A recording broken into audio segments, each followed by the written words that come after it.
Today I'm going to make a little phone case charm. I'm going to do it in the coastal chic theme. So I'd like to have one of these for my phone, and I thought I'd take you along on the journey. So if you like this, let's be friends. Like, subscribe, and comment. You can find my social media links in the description below in case you want to follow me and start up a conversation somewhere other than YouTube. So again, I do make these little phone charms, and they just go on a case right where your on-off switch would be. And I'm going to go ahead and show you how to make those today. So some of the equipment that you will need, you'll need, of course, beads. I've picked out some of the ones that I would like to use here. You're going to need a little phone charm hook, and you can get these on Etsy or Amazon in a pack. They're really inexpensive, so they've got a little lobster clip, and it's just a little loop. I'm also going to use some of the eye pins. So these are actually to put the beads on. So I have a collection of them in different sizes depending on which you want to use and how many beads you want to stack on it. So you'll need some of those. You're also going to need, if you're using those instead of actual wire to bend, you're going to need some of these, which are really good at forming the hooks on the top. And you can get these on Amazon. They're not very expensive. I've got some flat angled pliers that I use, and I've got some of these round ones. You can also use these round ones to make if you're going to use regular wire and loop it yourself. I find that takes a little bit more time. You will see in this video how long this actually takes me. It takes me a while because for part of it, I'm trying to determine which beads I want in which order and make that look a certain way. I don't really set a plan ahead of time. I just kind of, go by feeling. That takes time, but this is also some fairly intense work as far as being able to see clearly and manipulate tiny things. So that takes me a while. I am not going to speed this up, so you should be able to see how long this actually takes me. So maybe you're faster, maybe you're slower. It will give you a feeling of how that's going. So again, I've got a collection of different beads. I've got a charm I'm going to add. You can get all of these beads.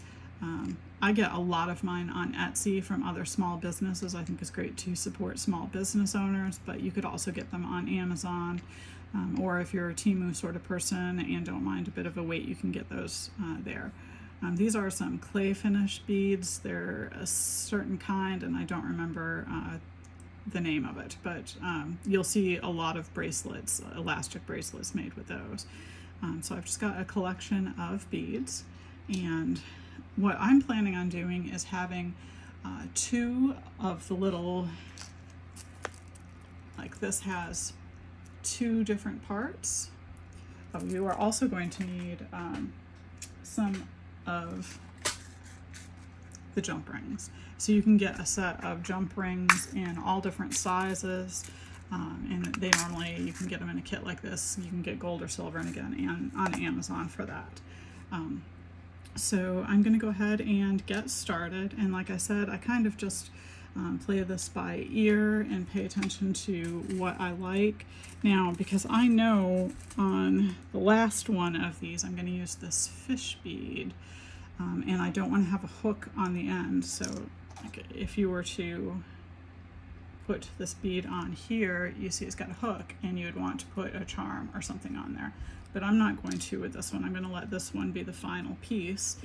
So because of that, I'm going to use a pin that instead of has the eye hook, it just has a bead on the top. And you can get those from Amazon or any jewelry finding place. Michael's probably has them.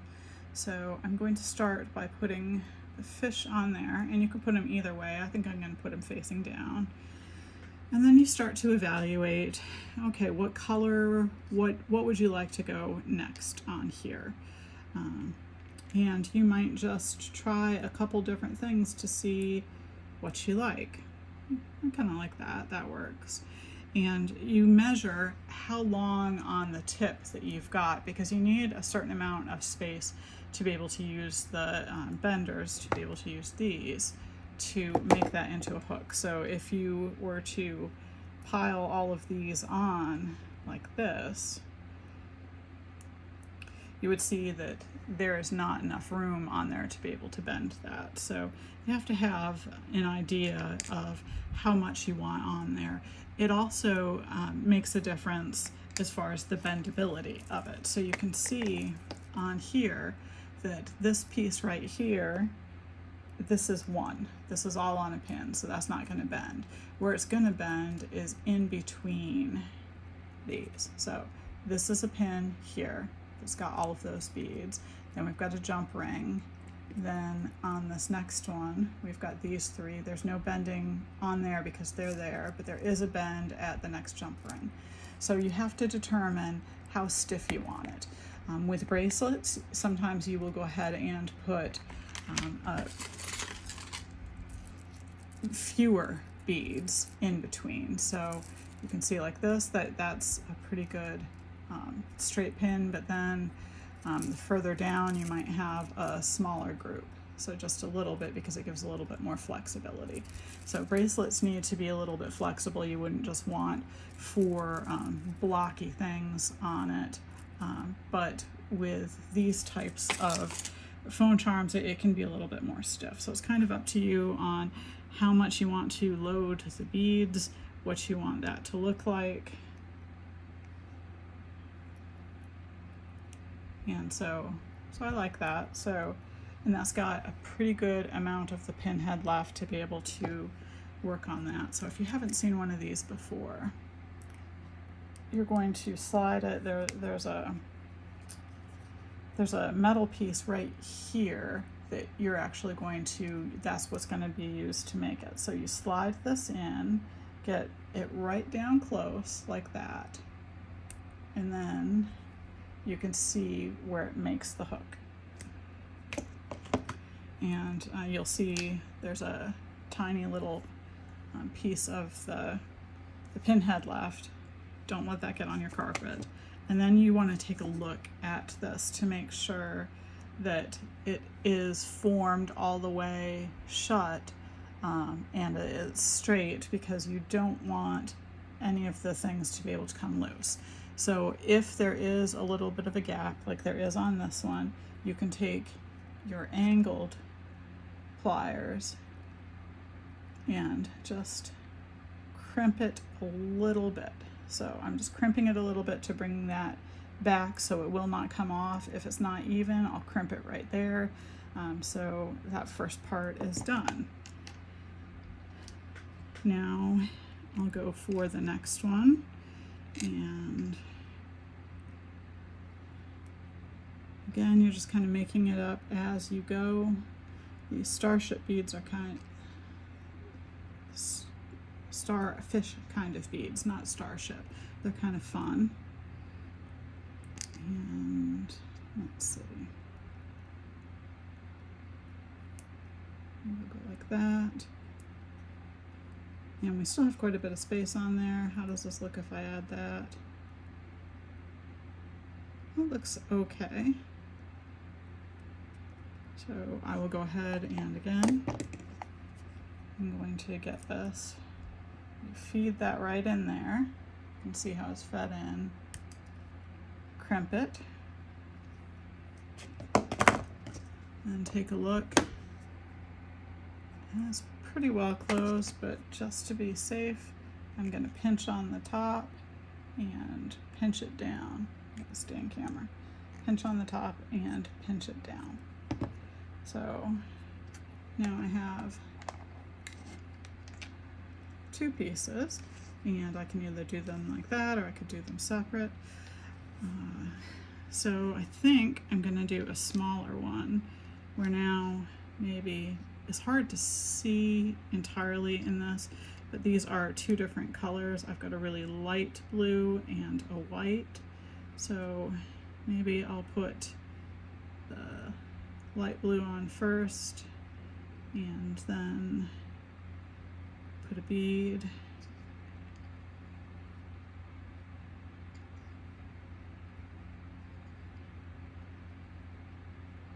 And I think this might wind up being, see, that's going to be just a little bit too small to get that to work, and I don't like the way that looks either. So take another look.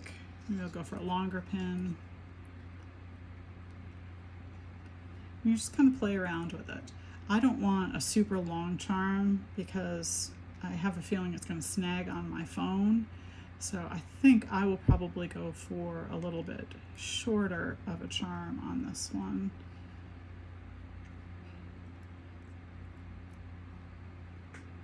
That reminds me of an old friendship bead that you used to put on a safety pin and put on your kids' shoes, on the shoelaces. Do you remember those?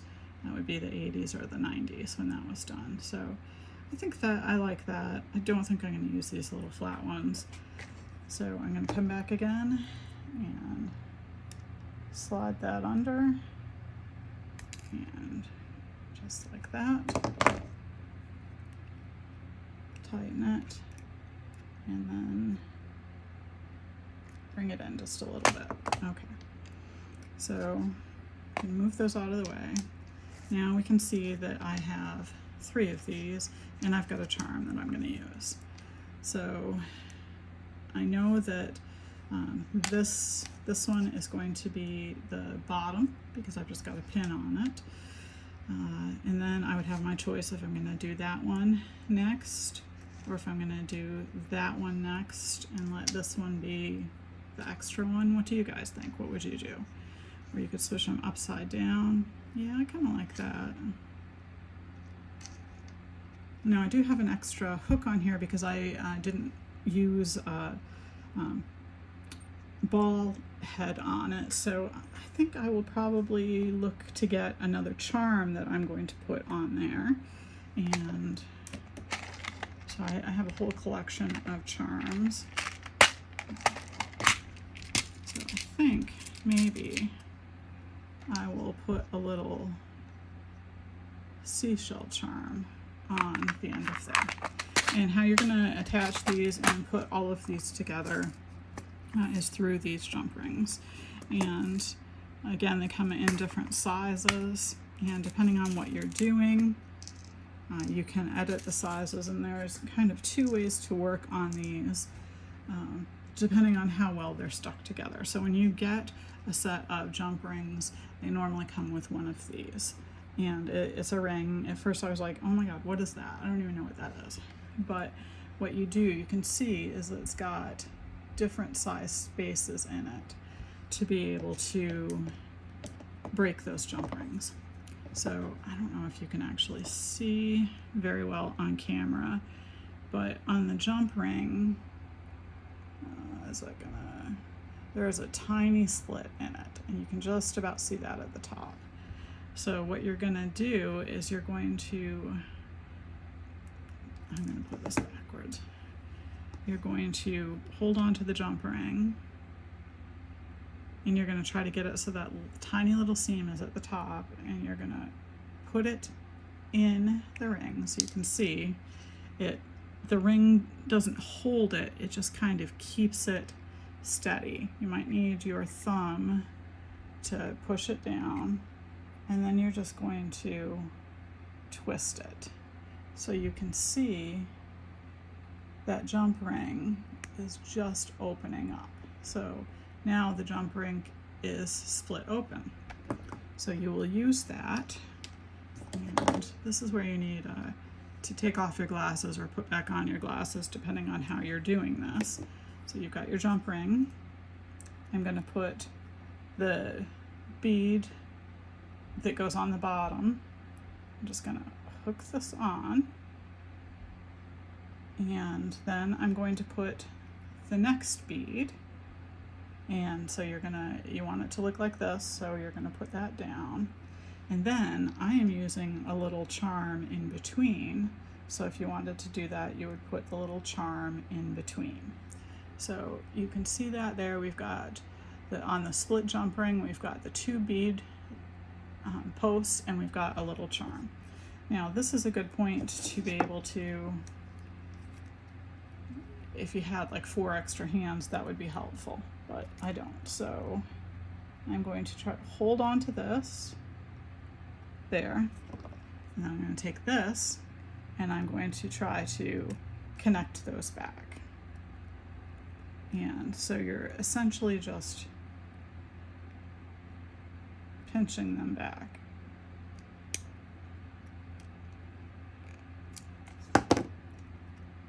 And sometimes this works better than others. You will drop it about 1,000 times. If you're like me, you may have difficulty having all the pieces stick on, and it's also got a good split in it, so I'm going to need to pull it back together. So if you can see, it's more in alignment, but there's still a good hole in there, so there's a good space. So I need to constrict that back together to get rid of that space. So take this, take this. If anybody wants to know why these charms are a little bit more expensive and why handmade stuff takes more, it's because of this time.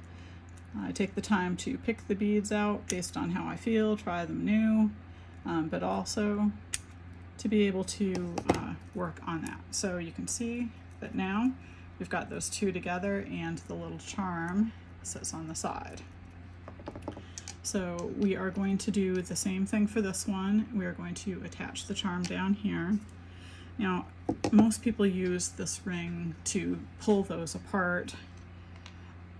Sometimes I will just use this tool, which I'm sure everybody says don't do that. But it works a little bit better for me. I put the ring on there and I just pop it just a little bit. So, and especially sometimes this little jump, the little weld is welded, the little ring is welded shut, and it just kind of sticks, and it doesn't matter how much you twist that, it doesn't do a very good job of coming off. So now I'm going to put this on here, and then I'm going to put the charm on. So again, same thing. Sometimes the charms are a little bit thicker, so you need to open it up just a tiny bit more to get a little bit more space. The charms are definitely a little bit wider than the eye pins. So it goes on.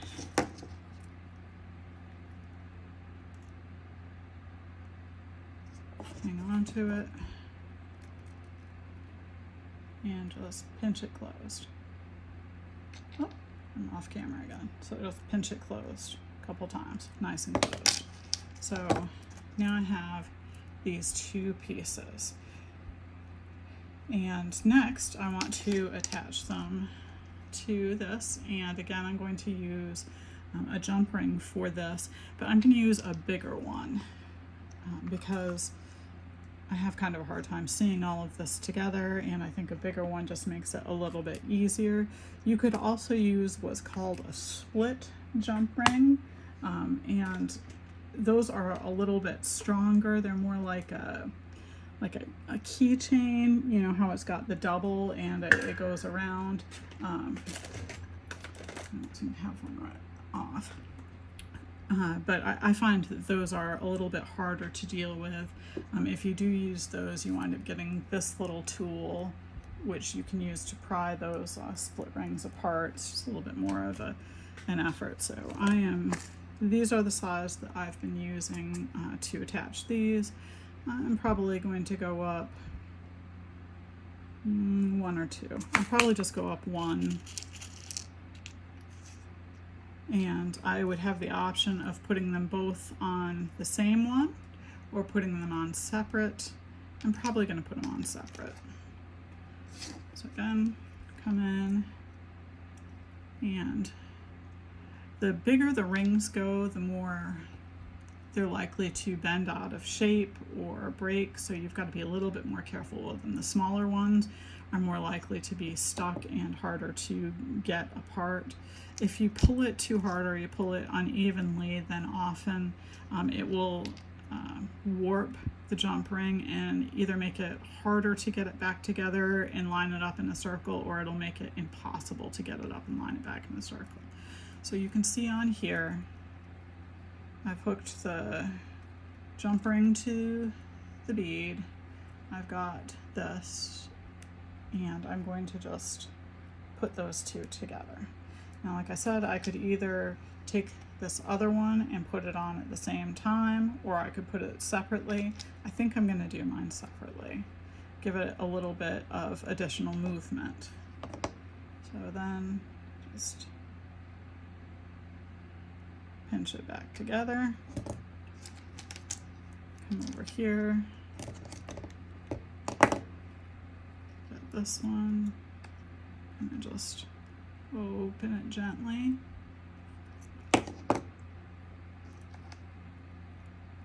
Attach it to the post.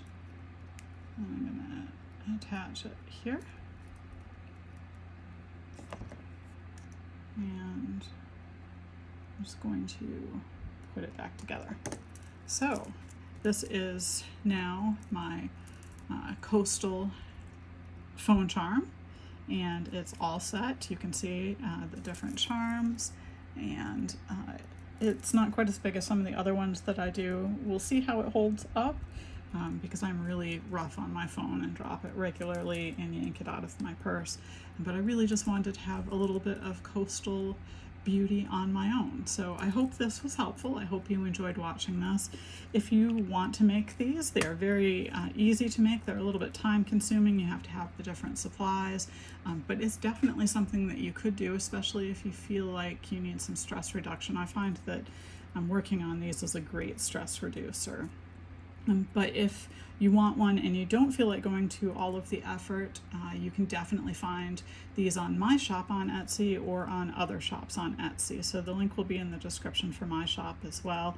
I encourage you, instead of just buying this stuff finished at Amazon and who knows who made it or how it came together, support a small artist and help their dreams a little bit.